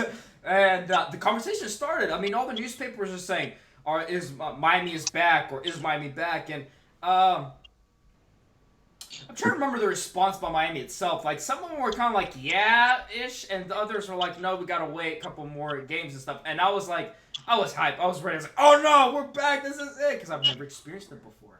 Never had it. So it was like, man, it was great. It was phenomenal. Well, let's talk about that a little bit, guys. When is Miami going to be back? You know? What do you guys define as? I was going to say, let's define that. I personally think that, you know, in order for and to me, this might sound stupid, but when you say is Miami back, is UM back, or when you say when the U is back, that's a different level of intensity required to be on that level. We're talking national championship level. We're not talking just winning the damn ACC Coastal. Me and Paul were talking about this earlier. I'm gonna cut up. I'm hyped up. Okay? Little Roots. If you give the University of Florida, if you give Florida State, if you give any relevant team with South Florida ties or average team the ACC Coastal side, there is no way in the world, under sanctions, not under sanctions, around sanctions, there's no way in the reason why they don't win that consistently. Mm-hmm. No way in the world. Mm-hmm. Yeah. Could we honestly take Florida's schedule and go into LSU at Bama every other year because they play cross rivals? Could we do a neutral site game with Georgia? Mm-hmm. Could we go into Kentucky? Could we go at Missouri And the answer is no. We would struggle to make a bowl game with the Florida schedule Right. if we had to do it under the last regime. Now, there's different people that we can argue about as to the reason why we were down, or why things happened to the U that did happen to the U. But when you talk to me about the U being back, there needs to be a standard of dominance put back into the program that isn't in the program right now. Or was it? And I guess Lonzo says the U is back right now. Now we're back now. You can blame Donna Shalala and coaching for that. I feel you. I'm not blaming the kids. Trust me. I'm not arguing that you have to blame kids. I'm not arguing that you even have to blame high school coaches or any of that. But I'm saying if we're having that conversation about being back, if we're having that conversation about being nationally ranked in the top 3, top 2 every year, the U being back, we have to go back to a dominant mindset of winning at all costs. To me, the definition, like you said, I like how you said different phrases. So Miami's back and the U is back. It's different. That's different. Like, there's a different meaning to it. And when I say, like, Miami's back, it means Miami's relevant to me, in my opinion, which means preseason, the ESPN is talking about us and saying playoff contenders, right? They're seeing us in the top 5 picture. Top 10, fine. Like, literally, it's like 6, 7, looking at. Like, that's Miami's back. You're being relevant, and that's solid. Okay, cool. The U is back. Yeah, that's you being like, oh, wow, here we go, round 3, Miami in the national championship versus Alabama, Clemson, insert, whatever. That's the U is back. Absolutely. Now, for us to get there, if I had to make like a prediction when they're going to be back and what happened and transpires, you have to have finally a staff that like gets assertive and does what needs to be done and stops like having their own personal agenda. They need to have Miami agenda number 1, which means wins, right? That's going to happen. I don't care, insert staff, Diaz or whoever, because I felt like Rick's agenda was like, this is a comfortable place to retire. And it's my school and I want to represent it well. And he did help us out, but it's a different kind of agenda. Al Golden, he had a different approach. He had a different way. He's like, I'm not going to bring like Miami vibes, but I'm going to try to get wins into how I think see. Diaz is saying, I'm going to absorb all that Miami is and it should be, and that's how we're going to get there. And post Diaz, if he gets success, whatever, the whole staff has to have that around them. So for this season, you got to have at least 9 wins and probably 10 with the bowl game. Keep building on that. And I think year 3 under Diaz, it would be Miami is back as in top 5, top 10 talk. Whether championship or not, that's what's got to happen, and it's got to be wins, and you're going to get recruits over 2 more years after that. Now, he's got to retain or fill in those spots below him, as in Dan Enos, because we know that's going to be a hard one to keep around if you have success. And, on the defensive side, keep that momentum going that he built. So I think it's a process. I think we're 3 years out to where we can talk about us every single year in the championship. Like, 2 years of solid performance. Yeah, now you can talk about Miami every single year there. Miami being back is you got to be in the ACC Coastal Championship every year. That's Miami being relevant. And to do that, you got to have consistency, and I think the staff is a big part of it. To me, it's the staff, because Clemson had a whole staff commitment. Alabama had a mastermind commitment, and it's got to happen. We've had too much transition, too much going on, and sticking through. Like, I want us to stick it through with Diaz, honestly. Like, you take Dabo, and it took him, how many years to stick it through? I'm okay with us sticking it through with Diaz, even if he doesn't get the production that we need. And I feel like if we do, we'll start getting up that hill. I think that's what's got to happen. Paul, I know you're about to probably do your response. Just letting y'all know, Lonzo say he wants to call in right now. But Paul, do your response. But Anton, is up to you. Yeah, he can do that. Let me see. How can y'all hear me? So hold on. Let me see if he can probably call my personal cell phone number. That'll go into the mic, and y'all should be able to hear everything. I think that will work. Let me do that. Let me text Zoe. Just call my personal cell. You have it? Let me text him. If he calls my personal cell, I think if I put him on speaker, everyone will be able to hear him. Yo, in fact, let me just call him. Paul, give us your thoughts. I'll start off with the beginning when the U is back. is when the coaches that surround the head coach become head coaches at other programs. You've seen at the past. We had Mark Stoops here, Dave Wanstead. We had Greg Schiano. All those guys are big names in college football, guys. Butch Davis, Jimmy Johnson, Howard Snow. Our head coaches become big names in the NFL. Also, the moment Miami is back is when we run up the score against a top 5 team away. That's the moment we are back. That's going to be the game that says Miami is back. Run up When the we score. run up the score on a top 5 team on ABC prime time at an away game when the whole nation watches, that's when you know Miami's back. I'm with you. I've been saying, I really hope we start running up scores with these. Because we say, suck nah. away. Right. We suck away. All right, Zoe, can you hear us here? Yeah, I can hear you. Y'all hear him? I can hear him. Let's go. Yeah, all right, let's go. Let's go. Listen to me, man.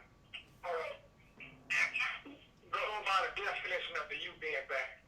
All right. The you came back as soon as we were going to fight with God as the president. All right. We're going by numbers or championships and this and that. No, your leadership starts at the top. And when who you don't fight wrote that letter to the NCAA, we're not giving you another sanction from us. That was it. That was the turning point. We have a president that believes in football, who believes in winning, period, point blank, and he's not going to settle for less. And that's another reason why Mark Riggins is there anymore. Okay? When the U was at its greatest, we still had down years in between. And a lot of people don't remember that. I'm 43, so I remember the national championship. And then the next year Jimmy Johnson took over, we could barely win a game. You know what I'm saying? So those things happen. But the you being back, first off, it's the swagger, not just the winning. It's the swagger. Now, I don't give a damn about where we play and we gonna whoop your ass even if we lose. That's the you being back. It's the heart of the you. Right? It's me carrying this on my chest with regardless of nothing. I'm carrying it. But when you look at Manny Diaz, and if you listen to Dan Enos, he's always got dogs on the staff. Nobody's going to have what Clemson has when it comes to holding their staff together for 7 years. Yeah. It's crazy. You count to that. But where we are, first off, being in Miami-Dade, Broward County, all right, all we needed was a leader, a real leader. And Al Golden was a Pennsylvania guy who got killed with sanctions. It wasn't his fault. Larry Coker was a guy who was 100 years old before he got his first shot, who was just a caretaker. Okay? But at the end of the day, if you look at what Manny Diaz is doing right now, I don't see one more time. So, but if we do lose one this year, it will be to Florida State. I don't know if you remember the 2000 championship, the last championship we won. We barely won that game against Boston College if it wasn't for the Ed Reed strip fumble touchdown. Boston College was about to walk into the end zone, and that would have took us out of the national championship game. Mm-hmm. Right. We always had close games against Boston. We didn't dominate teams and just blow teams out. We always had tough games against Boston College. We always had tough games against Virginia Tech. In Virginia, I remember Wally Lundy running for like 400 yards on us. So it was people had this persona of us just a PlayStation and blowing everybody out, which we didn't. What we did was we won with heart and grit and fighting every single play. And that means that you was back. And I look at Manny Diaz as a coach fight every single play. To me, the you is back now. Whether or not we win a championship within the next couple of years is different. But you can be back without winning a championship. Period. The Notre Dame game, the U was back just for that atmosphere. You felt what the U was. Even though we weren't consistent, you felt what the U could be. You just put Manny Diaz in that. A coach who had always enthusiastic, always a go-getter. And then you look at, I didn't even know who Dan Enos really was when we hired him. And then I went and looked at him and I paid attention to him. He's just as public as Manny. Mm-hmm. Yeah. And that's what the players need. And when you have coaches like that, when you have players don't bring the U back. The leadership will bring the U back. And I believe we got leadership at president. I'm still not sold on Blake. But I believe we have the president, and I damn sure believe we have leadership as our head coach. And I really do like our offensive coordinator. So, yeah, I think we're back now. Just the competition alone in spring this year will show how tough. There's nobody on our schedule better than us. The teams that out-recruit us over the past 6-7 years are still a thing full of. Besides that, now there's no reason why we couldn't contend for a playoff spot this year. No reason at all. I don't know how that you guys feel, but I think a lot of people when they say is the U back, we just look at championships. And that's the point. That means the U has been there a couple of times. Clemson got to a championship. Alabama got 15? So the U being back is getting great players and consistently getting and not even 5-star. We never consistently got 5-star. So getting great players in and getting players to buy in and go out there with that dog mentality. It's like a pit bull against a bear. And you expect the bear to win, but the pit bull will win. That's the U being back. Okay, so in your mindset, how you look at the University of Miami, the mindset, the swagger is the U. That's what you're saying. The swagger is the U. Jerome Brown walking into that press conference at Penn State and cursing them out on holy ground. That is the U. Okay, spitting in the middle of your field, that is the U. What Taylor Owens did to Dallas Cowboys when he went and spilled in the middle of the star, that is the U. Even though Taylor Owens ain't go to the U. You know what I'm saying? I feel that, and I feel you. I'm with you 110% when it comes to. You come to the University of Miami, or you can get your ass whooped by University of Miami. right. That is you. I'm with you. I feel that, and it's making me get amped just thinking about it, Zoe. But you also have to realize we were doing that and winning. You can't do the chirping. You can't have just a mindset. You can't just have a passion to want to win and don't do the things necessary to win. It has to be a yin and yang. You gotta win. If you go out there defeated, you lose. Right? Yes, but if you go out there overhyped and you don't come out with W's, then you did all the chatter for no reason. Yeah, game 8 into the season. That's his question. Did that defense under Menendez talk shit and back it up the last 3 years? Absolutely. But then we talk. Didn't Lamar Richards talk smack? Didn't Lamar Richards talk smack? Did we do anything on offense? No. Didn't Malik Rozier do this to the crowd? It was talking all that smack, and we won. I get where you're coming from, and I'm not disagreeing with you. Of course, I agree with what you're saying, but at the same time, you have to. When we talk about the U, there's a standard of winning. You got to put the winning with the mindset. Right, You can have right. a great Because mindset of getting W's and then not win.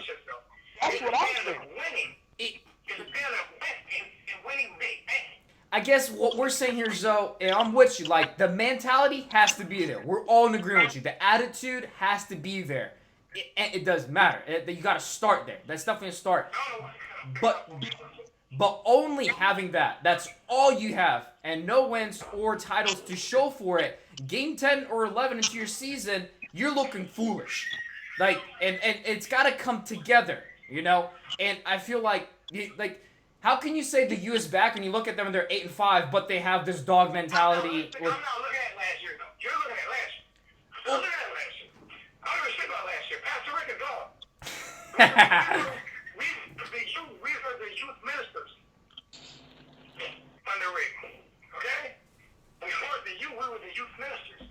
It would go out there and throw Malik out there and run 5 plays.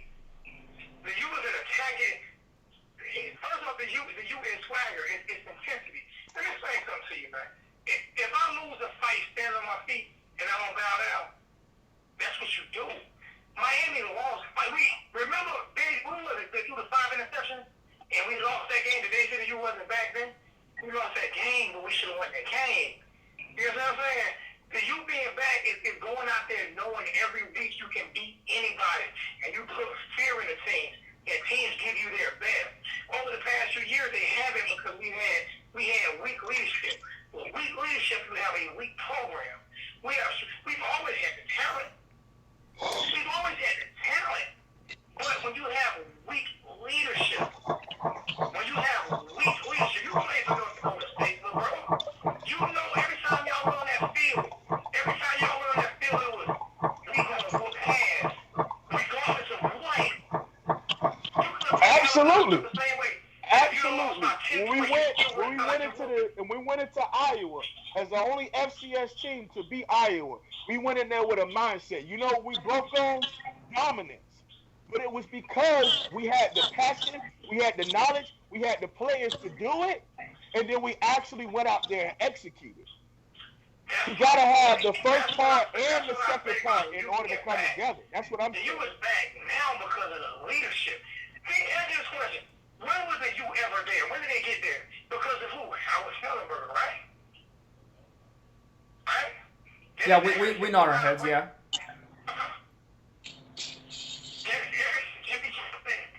You know, he worked through there, right? It's meant to be immediately allowed those guys to go. Manny Diaz is cut from that. I told people 2 years ago he's cut from the mold of Jimmy Johnson, Bill Belichick, and Nick Saban. That's the mold that he seems to be cut from for me. You give me that guy right there. I'm ready to see him play right now. I'm not going to get a half a play. I'm ready to see him play. And I have not been that excited about the coach that we've had since Blitz.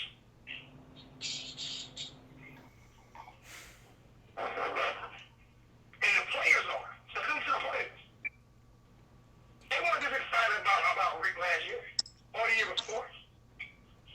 It was all like talking but afraid to talk.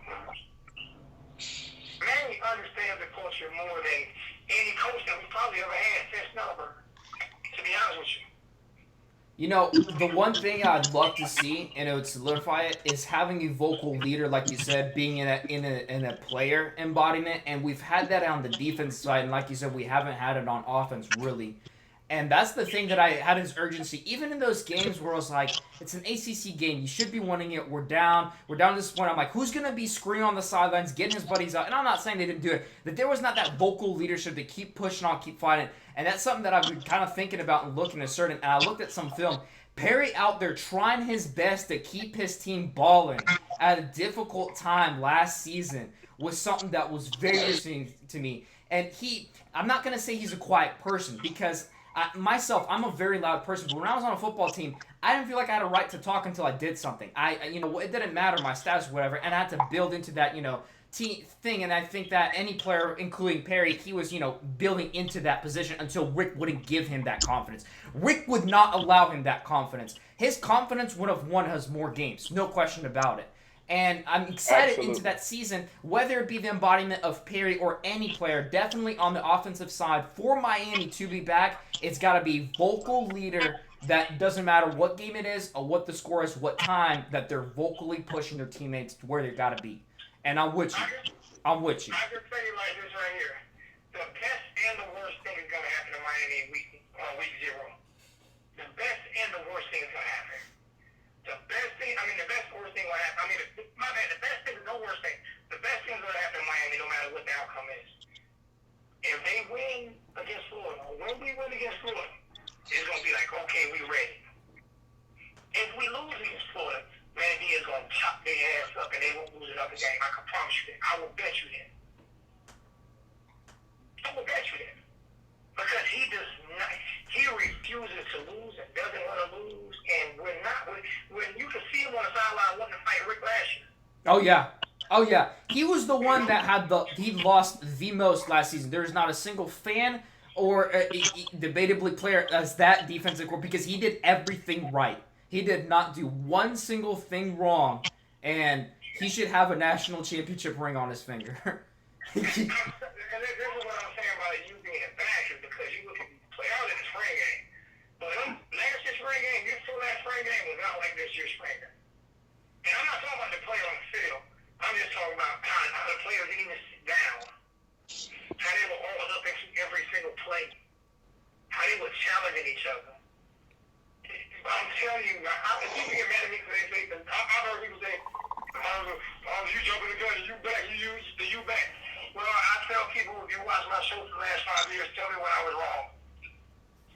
Just go look up some footage and tell me when I was wrong. That's all you got to do. You don't have to believe me that the U is back, but I'm telling you the U is back because we're talking about them. Last year, nobody wasn't talking about them in May. I'm with you. I think the difference between us, and I'm not going to speak for Wholesome, I guess just me here, is you ready to pull the trigger right now and say, this is it, and you pulled it and said, but use back right now.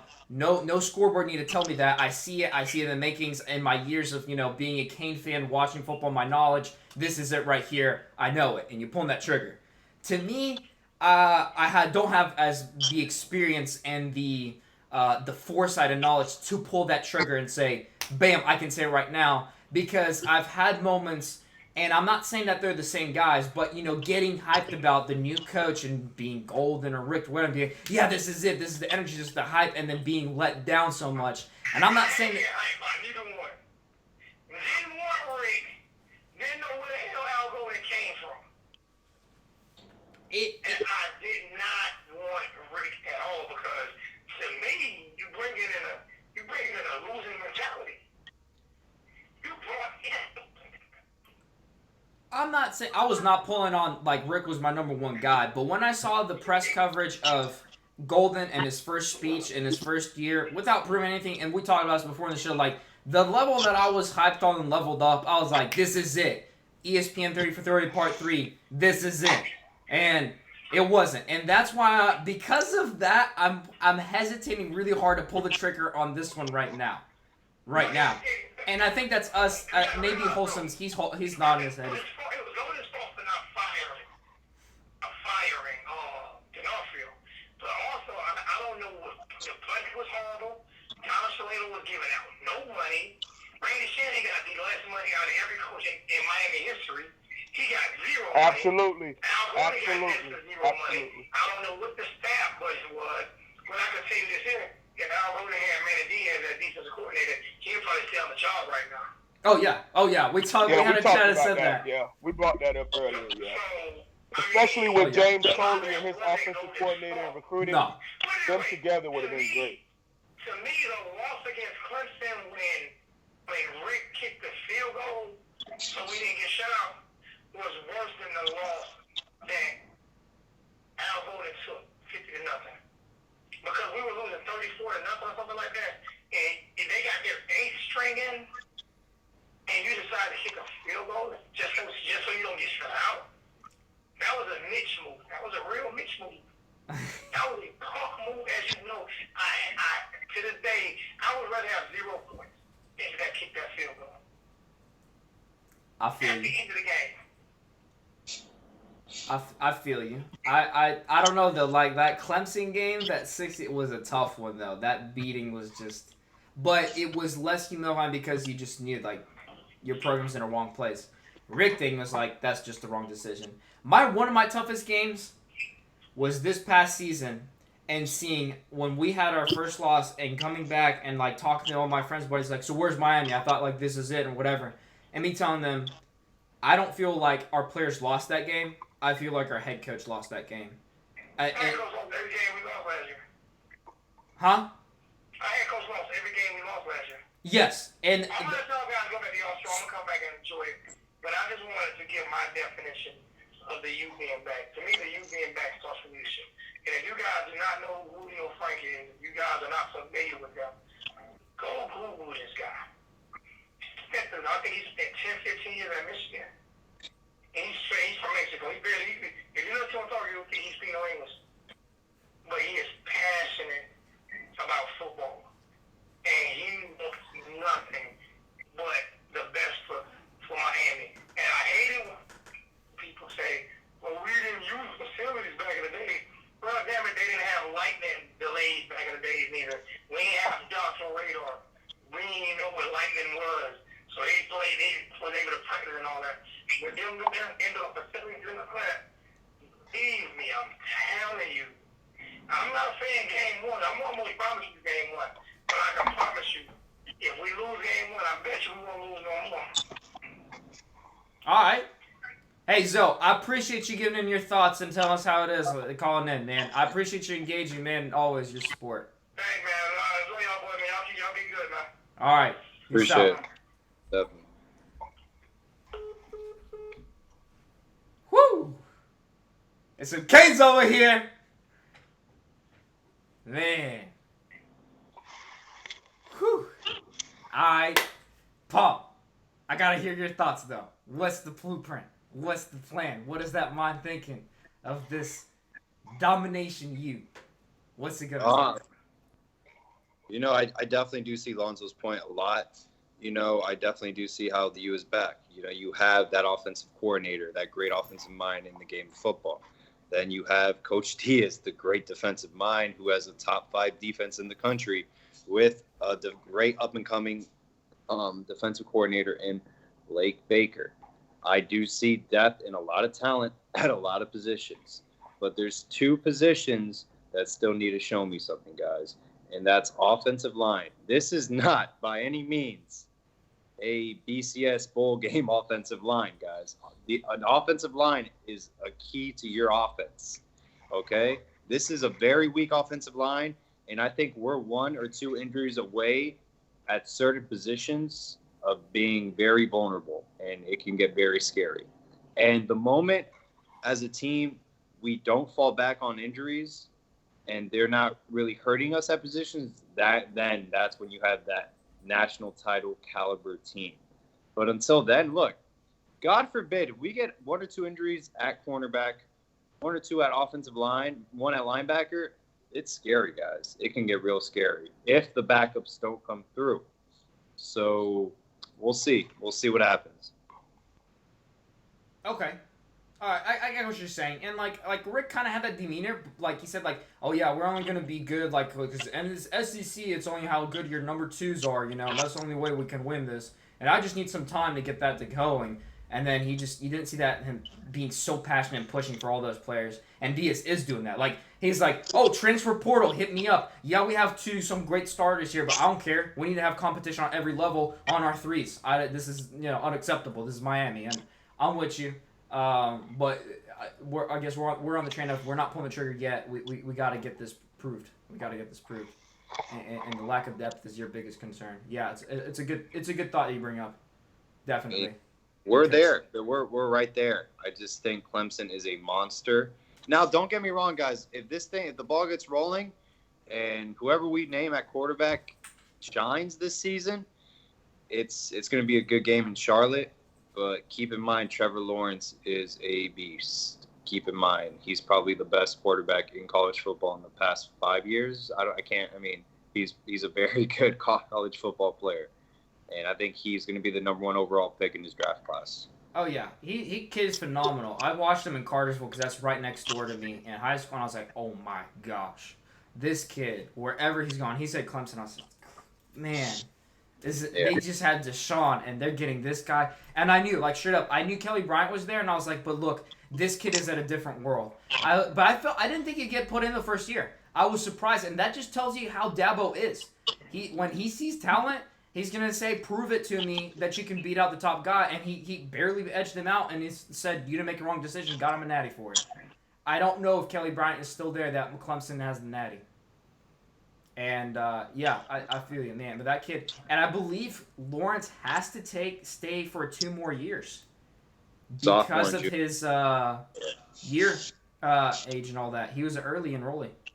Yeah. Just scary. And they just got DJ Ugalele. Oh, yeah. Yeah, we'll see how he turns out. I get what you're saying. Like, DJ, he looks good in high school.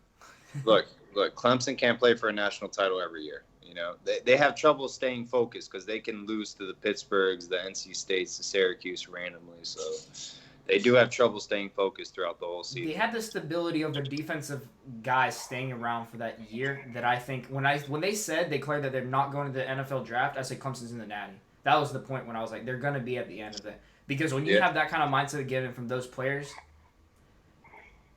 and I was really hyped about this year, hoping that Perry got the winning job because we had on defensive side guys saying, hey, I'm gonna stay because this is the U, and I want to make it, a push. And he felt like he was on the cusp of things in that 17 year, but and they didn't even have a good as production year after that. So. All right. So, Paul, what was your original question about like fears going into the season or something? Yeah. What's your biggest fear going into the season, guys? Okay. My biggest fear is Danny knows not living up to the hype. Oh, that's a good one. That's a good one. Man, I would hate that. I'm with you. Like, I'm okay if not okay, but like if anything else goes wrong, it's like, all right, this is different. Not offense bad all over again. Like I don't see us being, and I don't think anybody could be as bad as Mark Rick was, especially like towards the end of that season, calling plays. But there's so much hype behind Coach Danny Enos coming from Alabama. Him turning down the Alabama offensive coordinator job to come here to the University of Miami. To the point where some people think if we don't average like 35 points a game, then it was a bust. He didn't do it. He's not as good as like advertised. And it kind of goes hand in hand, and then I'll go to the second one. But Dan Enos limiting the offense is another one of my issues. Like, let's say Kosi doesn't win a job. I feel like Kosi will. But let's say Kosi doesn't win a job, and then we're out there with Tate Martell, and then we can't have the best offense that could be because we basically have to go through teaching and getting an unexperienced quarterback back on the high horse again because of the fact that we're putting somebody out there with low experience. As far that would be like my number one thing. Number two thing is not showing up in big games. Back in the day when we really sit here and talk about Miami growing up, there was only one or two games that Miami had that was primetime TV. Okay. We would have that Thursday nighter against whether it be Virginia, whether it be Virginia Tech. We had a stupid Thursday nighter game that was primetime ABC or ESPN. Mm-hmm. And it would always be Florida State primetime. For the last decade, we've beaten them twice.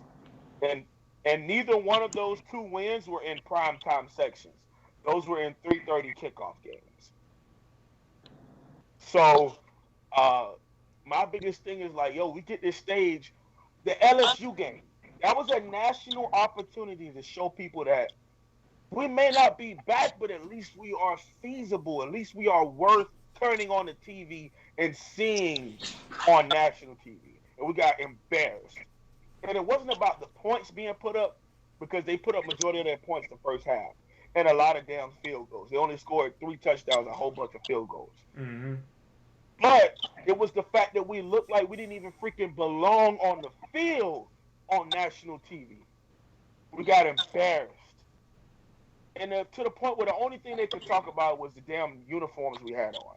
Oh my gosh. Miami's jerseys are made out of trash. Miami's jerseys are made out of recycled sea ass. Every side commercial wasn't about gosh. Jeff Thomas making a big play. It wasn't about Gerald Willis making a big play. You want to know why? Because we were already down 21-3 at the damn halftime. To the point where the only thing they could talk about with Miami was the damn uniforms. And I hate cursing like this because I don't want a coach to come across this and think I'm ignorant. And I don't want people to think that I can't articulate myself and use other words. But I get passionate because, dog, every time I'm here in Fargo, North Dakota, people here root for Miami because of me. And every time we get on national TV, we have not shown up. And it's not, like I said, it's not just us losing by 3 or us in a feasible game. You get an 8 p.m. kickoff against damn Virginia. And lose the game? So we only have 2 opportunities this year for maybe a primetime opportunity. And that's Florida, and then the second one will be Florida State. I don't think Florida State's going to bring anything to the table that's worth it. I don't see us losing to them. I only see 1 loss on this schedule. And some people might argue with me and say I'm just being a Miami fan. No one on the rest of that schedule can rock with us. Period. Especially with a Dan Enos aggressive shotgun offense. I don't see anybody really stepping to the table with us. And Florida's going to be losing a lot more because according to The tweets that I'm getting right now, the cornerback wasn't the only player that was involved in whatever issue happened. Oh yeah. Oh yeah. They're off their schedule. The storm started with, who was it? Chatfield saying, "Oh, this isn't even a ball game. Who are they?" And Right, now, he's like, yeah, they don't play big boy yeah. ball. Oh, and play. he doesn't even start on the field. Like, who are you to start talking? Okay, whatever. And then this whole thing going down, etc. It's building up. And this was said before this. I just said Florida's the perfect team for one Miami to destroy on national television. That's top 10 ranked. It's got the perfect, like, just exactly what you need. There's no other team that you would rather have than Florida, and it's going on and it's transpiring. I'm with you. I think the thing that really encourages me, and I look at this, like, let's say first half there's going to be mistakes. Heck, into the third quarter is going to be issues in the season. That's going to happen. People make mistakes. It's college football. You're learning.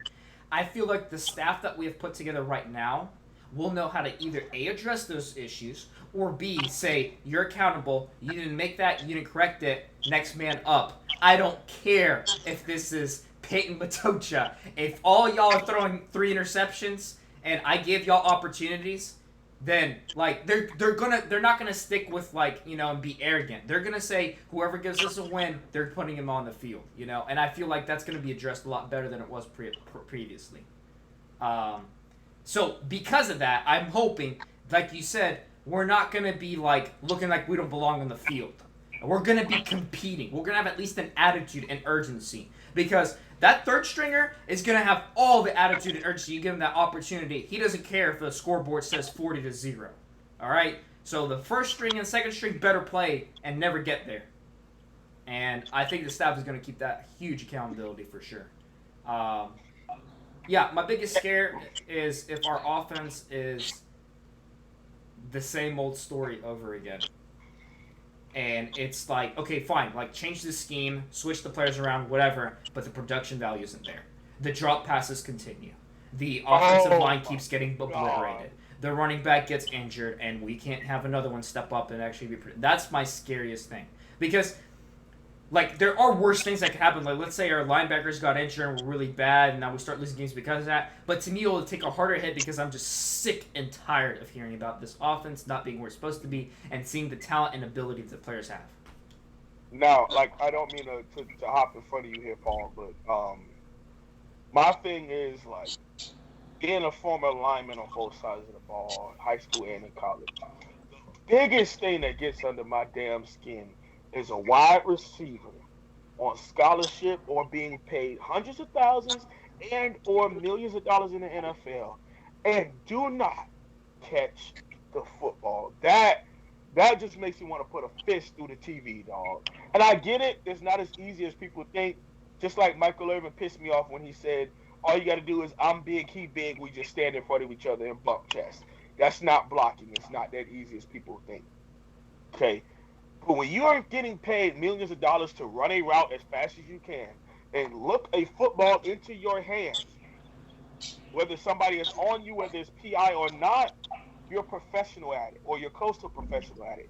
Catch the football. That is it. Paul, go ahead. What I'm most concerned about is what if, you know, this... I honestly, it's our offensive line that scares me the most.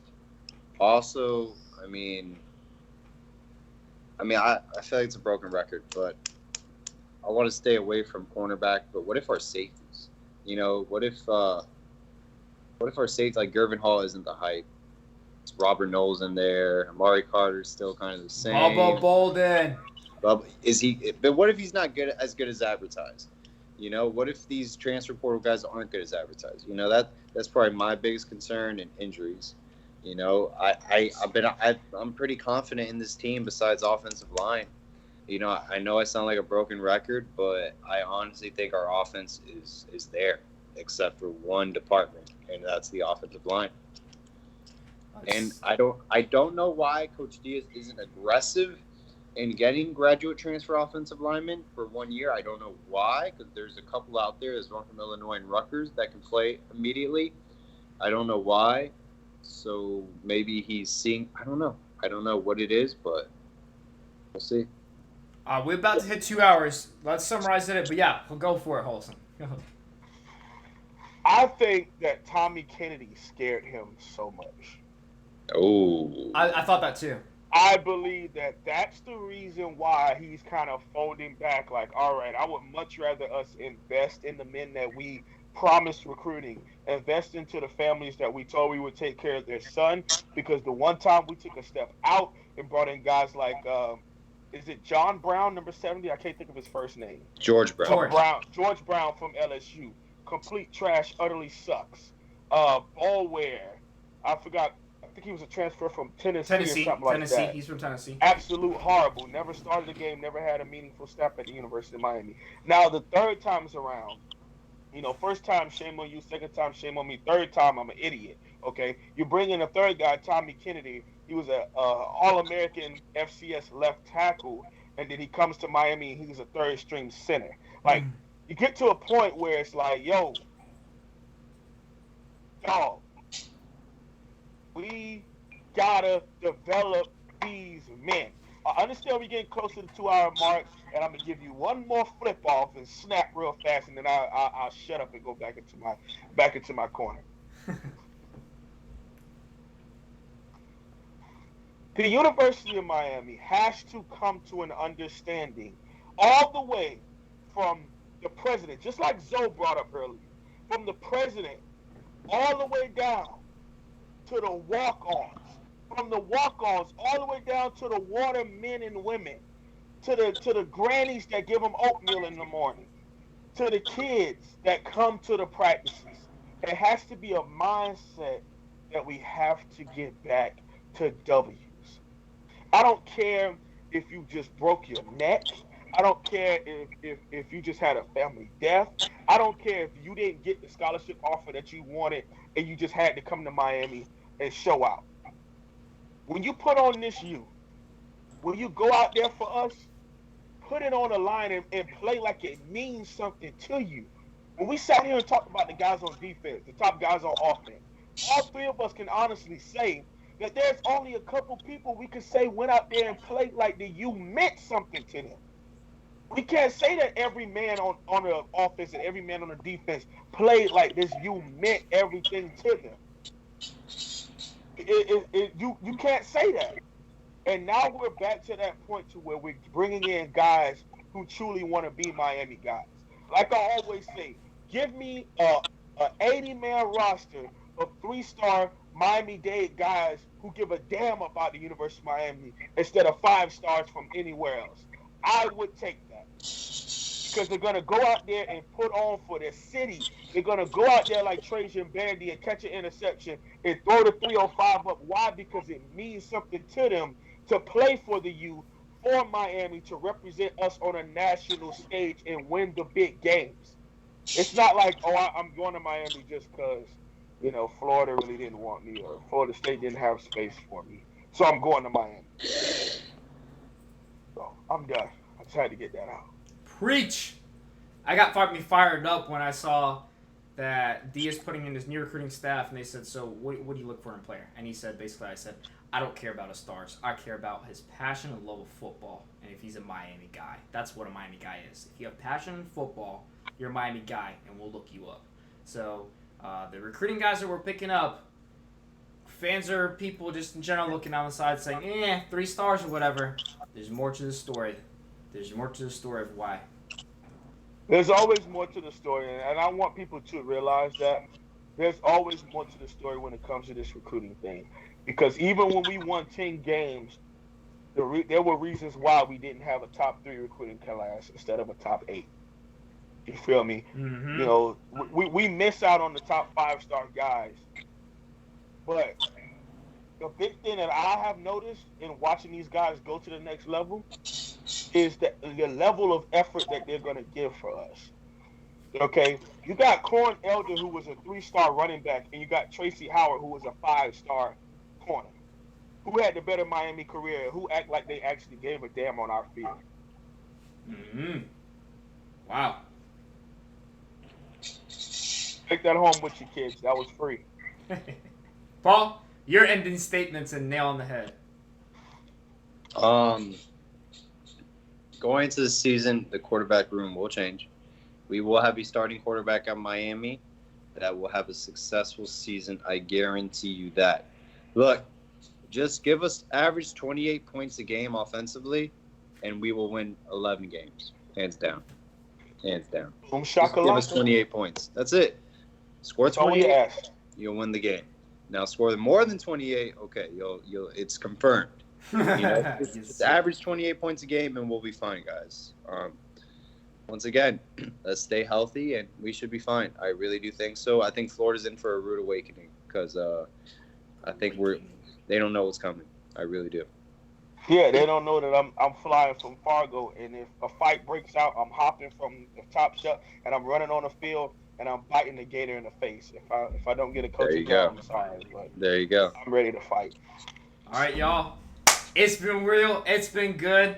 We had Zoe, we got Paul, Wholesome, and me. New School Canes, episode 4. That is all, guys. College football is a fun and crazy world, but we know at the end of the day, it's always all about the U. Go Canes. Peace out, man.